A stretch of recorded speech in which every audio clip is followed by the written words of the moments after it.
Toda história sempre tem um vilão e um herói. E parece que na história da saúde, a sociedade aponta o açúcar e os carboidratos, de maneira geral, como os culpados pela pochete. Colocam ele em primeiro lugar como vilão da nossa alimentação. Tudo começou quando disseram que a gordura era culpada por estar engordando as pessoas. Então, começaram a comer mais carboidratos. Mas perceberam que não estava fazendo diferença, que as pessoas não estavam emagrecendo porque estavam comendo menos gordura. E então, voltaram à ideia que já era proposta, que os carboidratos eram os culpados. Como já disse Atkins antigamente. Tá, mas por que isso? Porque quando a insulina está alta, ela reduz o apetite e transforma o excedente em gordura. Porque a gordura, ela é a reserva energética do nosso corpo. Se faltar comida, opa, pelo menos eu tenho uma reservinha ali. Por outro lado, quando ela está baixa, ela começa a queimar gordura, que eu já falei por aqui que é diferente de perder gordura. Se você quiser, assiste o vídeo sobre insulina que eu vou deixar aqui nos cards. Mas essa questão de carboidrato e insulina é um raciocínio extremamente simplista.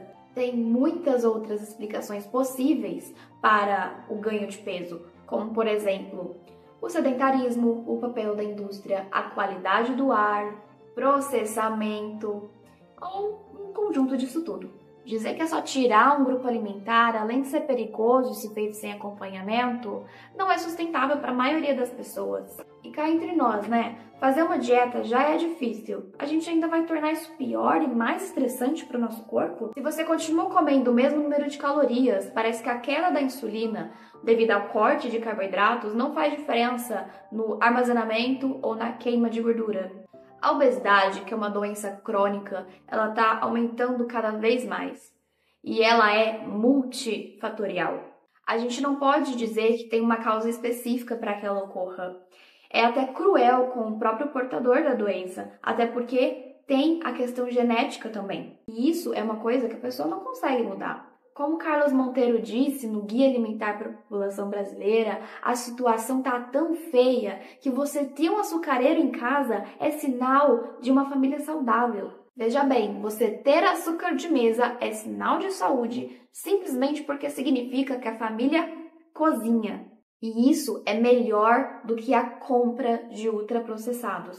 Mas uma coisa a gente pode dizer, a indústria de alimentos tem sim uma culpa dessa questão de doenças crônicas, do aumento das doenças crônicas na nossa sociedade, principalmente aqui no nosso país também. E nesse caso, o açúcar, ele tem sim uma culpa nisso tudo, porque ele é, assim como o sódio, um aditivo alimentar. O açúcar e o sal são dois maiores aditivos alimentares que impulsionam o nosso apetite e fazem com que a gente coma com exagero. Então veja bem, o açúcar em si, ele não engorda, mas ele impulsiona o nosso apetite. Então ele impulsiona o ganho de peso, justamente pela palatabilidade que os ultraprocessados carregam.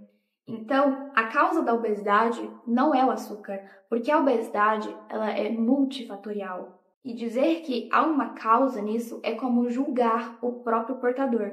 Mas o açúcar adicionado nos ultraprocessados faz com que você compre e coma mais. Ou seja, o real problema é o estilo de vida moderno. Por isso, o símbolo da nutrição é uma balança, porque a alimentação demanda equilíbrio.